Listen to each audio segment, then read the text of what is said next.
Welcome to today's broadcast of North Idaho College Public Forum. The crew is comprised of NIC television students, and your moderator is North Idaho College political scientist Tony Stewart.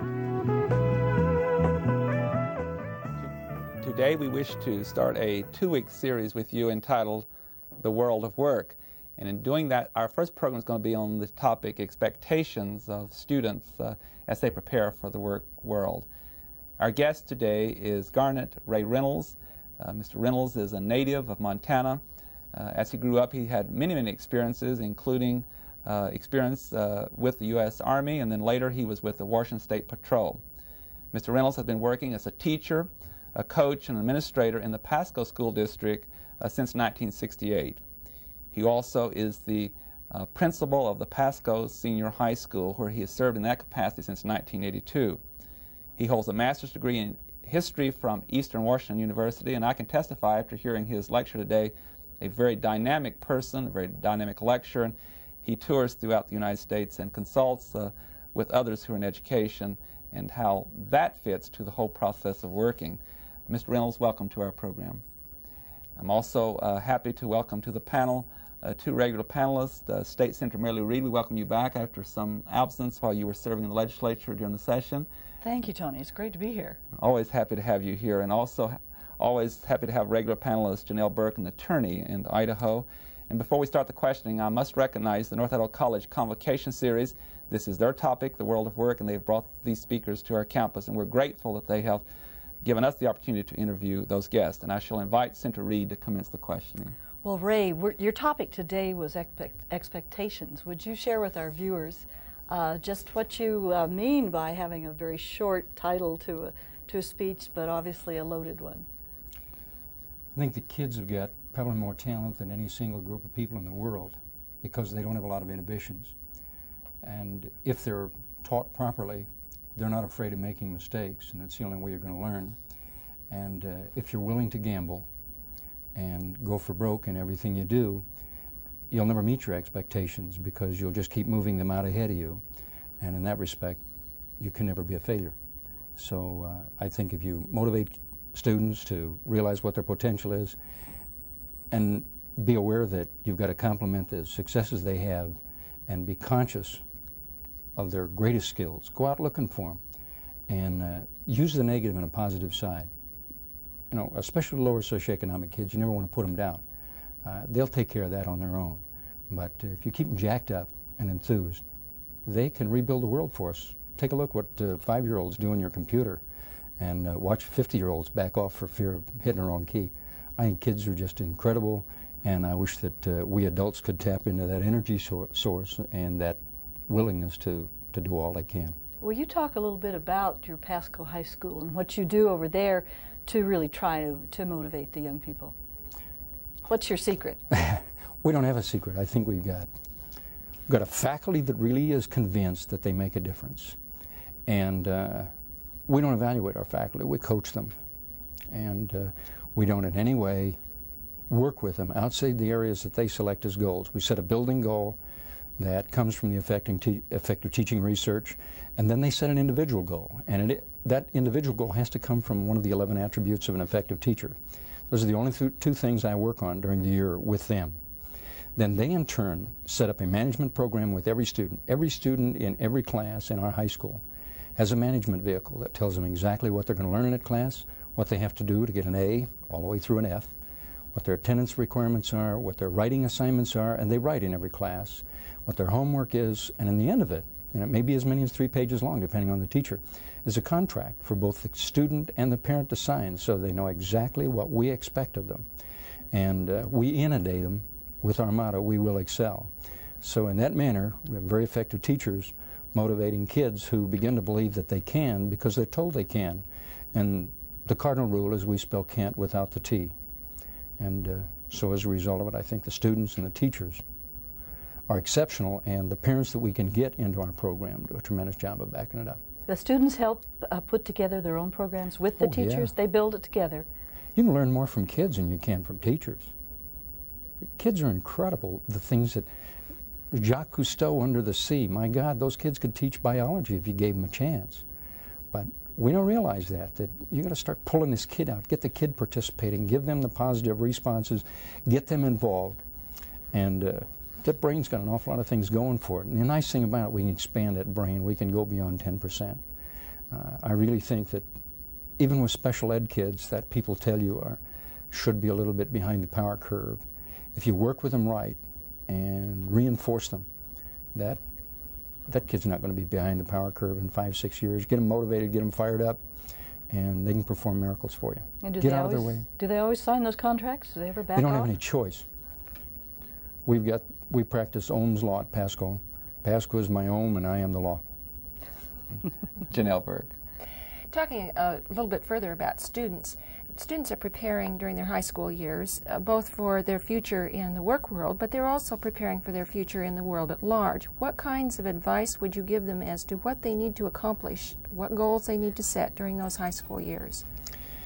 My goals would probably be a little bit high, but I think so in that sense they're probably a little out of reason. I'd say read 3 good books a week and write thank you notes, letters.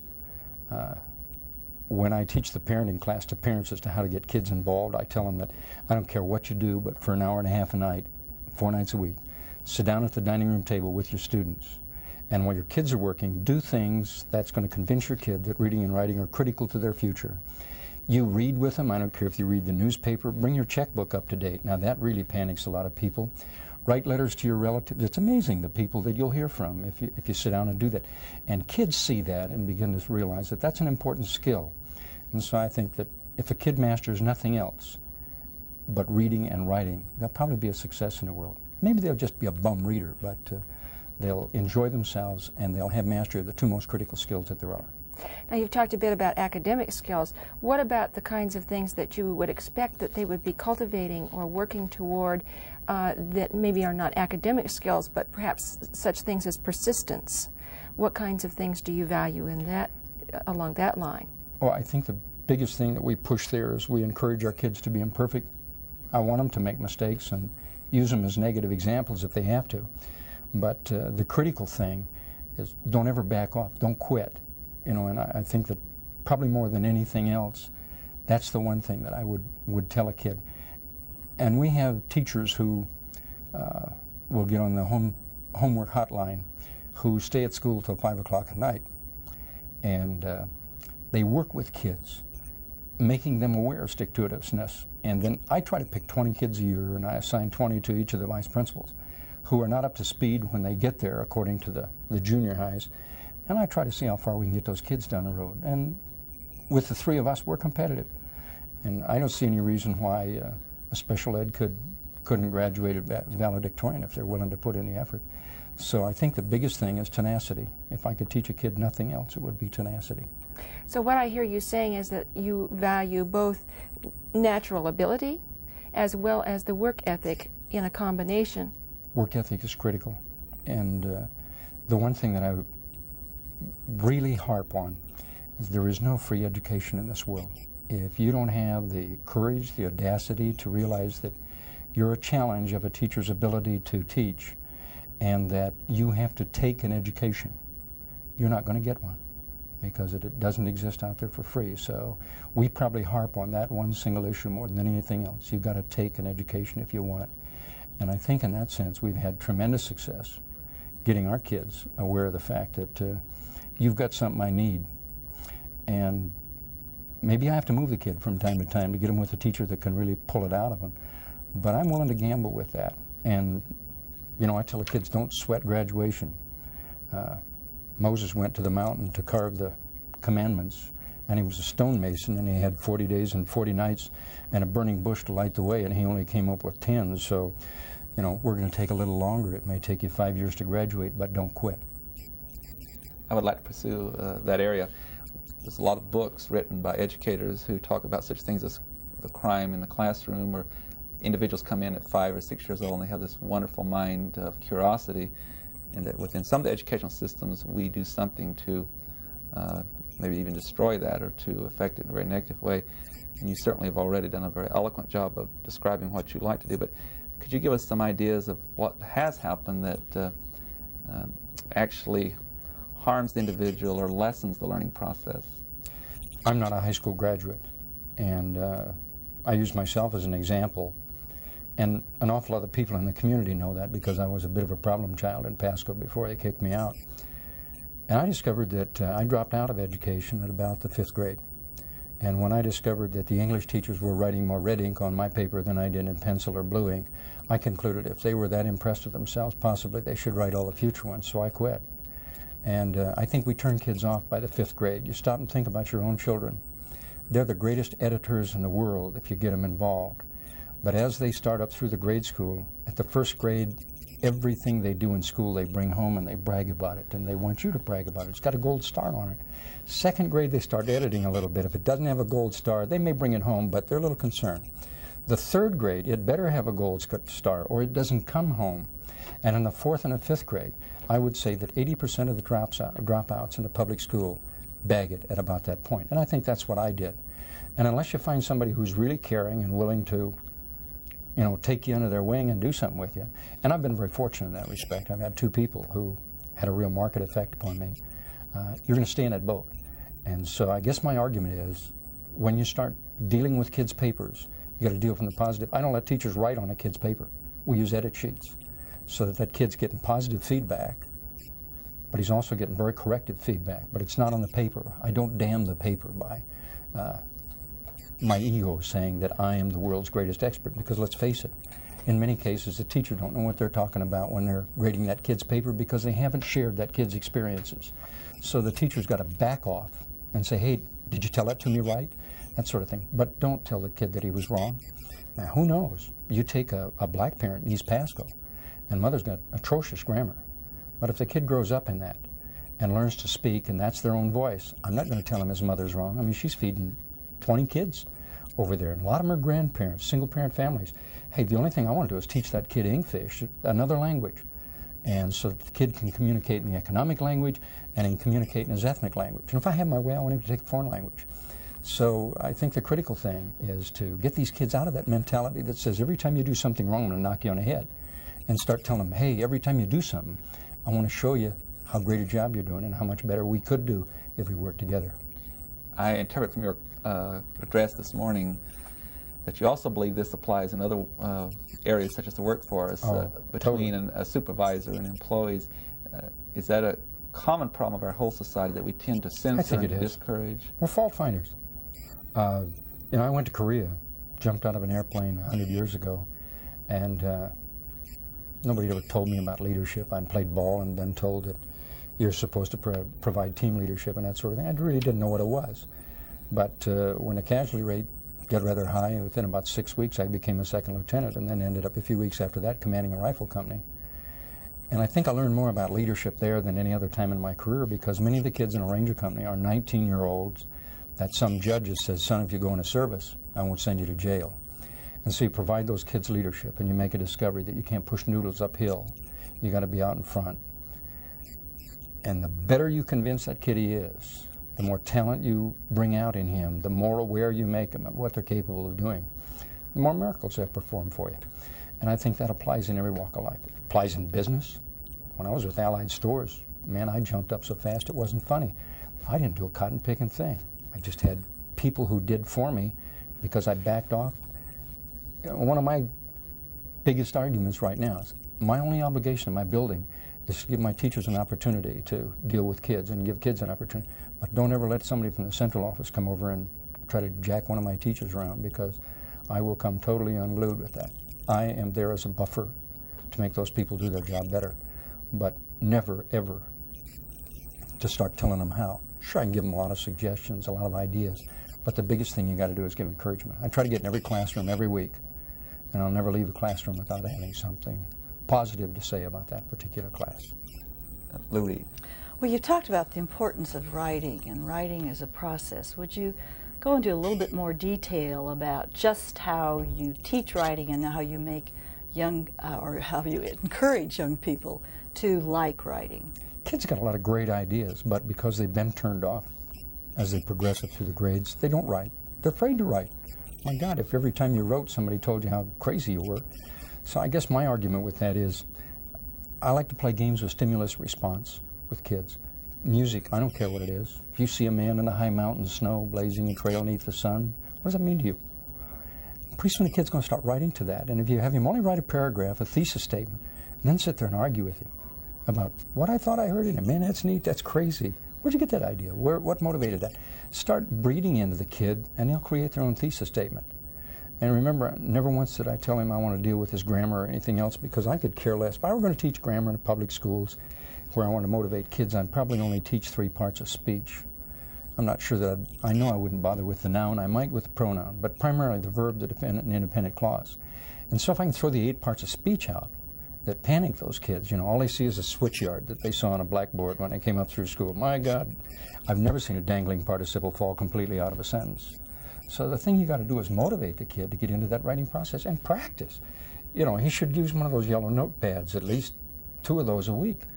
Just writing wild and crazy things, starburst ideas. Think of some ideas. Jacques Cousteau, Under the Sea, you could write for 6 weeks and not hit all the topic heads you've got, and then find something that fires the kid's heart. You know, what'd you do in your vacation last summer? I changed irrigation pipe all summer. How boring can you get? Don't tell a kid to write on that. Get stimulus response. Teach them to write in first and second person. Do wild and crazy things. If there's a car accident on the way to school, have them describe it for you as a third person. Or now describe sitting behind the wheel of the car that failed to yield right away, and describe what your thoughts are when the police walk up. Come up with some stimulating things that will fire a kid's heart. And then let them keep a journal in your class. And that journal is probably the best teaching vehicle in the world.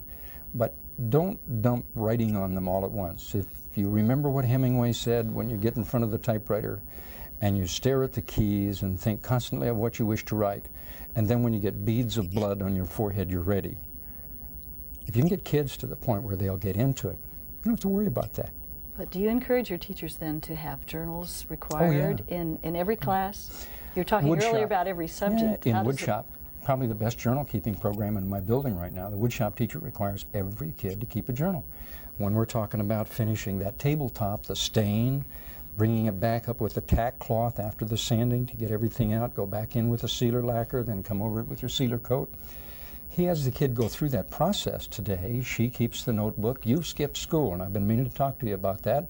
But when you come in tomorrow, I'm not going to waste my time teaching you, because the other people in the project, I'm going to say, hey, go over here and pick up on her notebook and let's see where you're at, and then I'll give you the quickie quiz off the thing. So the journal is probably one of the best teaching vehicles in the world, and is very improperly used, because teachers don't realize you don't have to grade the journal every day. And so what I'm looking for is to create English teachers that don't have bags under their eyes, their heart doesn't turn to field spur, and they can't reproduce. I want English teachers to be reinforcers of the writing process. And if everybody teaches writing, then the English teacher becomes the ally. Because a kid comes out of an auto class and says, my God, look what that guy did to my paper. Or out of a math analysis class. Then he walks into the English teacher and says, no sweat, hey, we can straighten it out here. And he'll go to work. And for a change, we're making English teachers friends. And so I don't want them, when they're teaching writing, to teach any subject matter. They don't teach any subject matter. All I want them to do is teach the writing process. And the best way to learn to write is like everything else you do. Now, let's try it over and over and over again. When it gets to be fun, you become successful at it. Well, your positive attitudes is really inspiring, but despite all you say, I'm sure there still are failures. And how do failures fit in to the kind of framework that you're setting up? It keeps my student count up so that I continue to draw state money, because I average about 35 seniors a year who don't graduate. And there's nothing wrong with that. Maybe it wasn't meant in their time cycle for them to go through school in 12. What's magical about 12? Other than it came from a gold standard. So if it takes a kid 13 years, 14 years to graduate, I could care less, he could care less, and he may be more effective out there than anybody you know. So I think that we've been rather hypocritical when we say he has to make it in 12 years. It may take me a little while to turn that kid on. I'm not the greatest administrator in the world, so I have a weakness. I can't always find the teacher that'll fire that kid up, but I'm convinced there's a teacher out there who can. And I can honestly say I've never met a bad kid. I've probably met a couple bad teachers, but for the most part, I think teachers are incredibly great. Well, then you try and temper your expectations with a great deal of realism. So when you're saying they can do everything, you're also building into it. I get desperate, I teach them myself. I try to take 6 to 12 kids each semester at 7 o'clock in the morning and run my own program with them, or take them in the evenings after school. And you know, because I can do crazy things and get away. If the teacher goes up in the classroom and tries something that's a gamble and it blows, she's embarrassed or he's embarrassed for 90 days that they have to be in there with that rugrat. I can walk in and try the most screwed up thing in the world and the kids laugh hysterically. Boy, we get the old man on that one. And I can walk out of there. I don't have to face those kids. Like being but a grandparent, you can send them back to the teacher. Yeah, and the teacher can steal it. So when I teach editing technique, I'll go take your class for 5 days. If you've got a problem with questioning technique, I'll go take your class for 5 days, 1 hour a day. You have to sit there as a student because I'm going to ask you questions. And in that process, I think we've made our teachers aware that they can gain a great deal from kids, and kids begin to see them as learners also, rather than pontificators. Janelle Burke. I'd like to talk to you a bit about vocational education. It's my understanding that you are also in charge of vocational education, and basically my question has to do with your philosophy about the interrelationship between what we have come to term as vocational education and academic education. Is there a relationship between the two? What is the value of vocational education at the high school level? Is it a complete program in itself, or should it lead to future learning? And what are your feelings about vocational programs in general? With some kids, depending upon their family background and exposure, I've got kids who work for Tommy Moore. He's got the most outstanding junkyard in eastern Washington. And his two kids could go down there and do things that, you know, you would feel he probably had to go through a college program to go with. So I think in some cases maybe a high school program can be complete within itself, but I don't believe it should be, because I think there's some social skills. I think there's areas that a kid in the vocational area has to get out and mingle with the rest of the folks. But by the same token, I think that every honor student in the country should be required to take something in the vocational world, primarily because they're going to develop some hobbies. There's some lifetime skills gained down there. They're also going to have a greater understanding of working people. I think the best thing that ever happened to me was having a father who was a master mechanic in construction. I've been a grease monkey, I've been a uke operator, I've been a dragline operator, you know, and I think as a result of it, I have a lot more understanding of those kids that go through that area. I see the vocational area as being pre-vocational, because now as we get into the more technical skills, I'm seeing kids needing the more advanced program. And I'll tell you, after looking at what you've got here at North Idaho, I'm going to quit pushing so many kids to the Phoenix Institute and start taking a look at this, because I think it's absolutely critical if they're going to go out and take their place on a job that they be successful. But I want them in that academic world enough to know that the reading and writing is critical. And there's nothing I enjoy more than Shakespeare, Kipling, Poe, that sort of thing. And I think a kid should learn some appreciation for that sort of thing. And if I get a chance to do Edgar Allan Poe's The Raven to a junior English class, and I try to do it with all of them in our school, I'm convinced the kid's going to go back and read Poe to try to figure out where that crazy guy get all those stupid meanings. And so I think that they've got to be a blend, and I think that the vocational can lead to an incredible career. But for the most part, because of the technology we're moving into, quite possibly they're going to have to move on into a more advanced phase of the technology that we're doing in the vocational program. I would not have a school without it. In recent years, and by that I mean the last 20, there's been a real attack on public education from the far right in this country. And in fact, some individuals, it can be said, would like to even destroy public education. And they have criticized the educational system, contending that it's not got quality and that students are not learning. How would you respond to those people in that criticism? Obviously, they are coming forth when Cyrano says the left hand scratches the horn of the bovine while the right hand knows not its doing. And I think that's their problem. They don't see the public schools. They're not in the public schools. They only attack externally. If the public schools are failing, the 30% who go on to college and do remarkably well got something out of the public schools. You know, if you can read this sign, thank a teacher. The next thing that I see, and the best example I can come up with, we have about 8% of our student body are boat students. Cambodia, Thailand, the whole 9 yards, speak no English when they get there. And yet they have done so well in that school system that supposedly doesn't work that colleges are having a difficult time in placing them, because too many of them are now qualifying, and they're putting out some of those people who are griping that the schools doesn't work. If you'll go to a public school and take an education and demand that you receive one, That's probably as good as an education as you're going to get in any private organization in the United States today. The public schools are extremely effective. Less than 1% of the teachers are ineffective. And if you go there to take an education and will put in the blood, sweat, and tears required for it, like the Asian kids have been doing, that's the greatest system in the world, because it's free and it ties to the Constitution of the United States that we have an obligation to serve. And when you talk about life, liberty, and the pursuit of happiness, the best place to get it is in a public school, because you also get to meet the people who are going to be in the society in which you live. And in our school, we've got the whole spectrum, from fourth-generation welfare recipients to nuclear physicists, and blacks, whites, the whole 9 yards. And I wouldn't want a kid to be exposed to any other world, because that's the one we live in out there. And therefore, if people are attacking education, it's because they know not from whence it comes. Do you see that there's a movement more on the positive end, and that funding is going to increase again for education? Yes. And I also see a lot of the far right being shot down when they're opposed to education, because when we bring them to our program and can show them that lower socioeconomic kids can test 1 year 7 months to 2 years 2 months above the national norm when they're predicted at 1.5 to 1.7 below it, then it's pretty tough to hold a case in that instance. You find your water's in a sieve. I would like to continue this process, but I've been given the signal that time is up. And Mr. Reynolds, on behalf of our staff and our panel, we thank you. You've been very stimulating and exciting with your discussion, and we appreciate the time that you've given us. I appreciate the opportunity. Ladies and gentlemen, our guest has been Garnet Ray Reynolds, and we've been speaking of the world of work, but particularly education and expectation of students. We hope you've enjoyed our program, and I'd like to invite you to be with us again next week at the same time. Until then, please have a good week. I am Tony Stewart.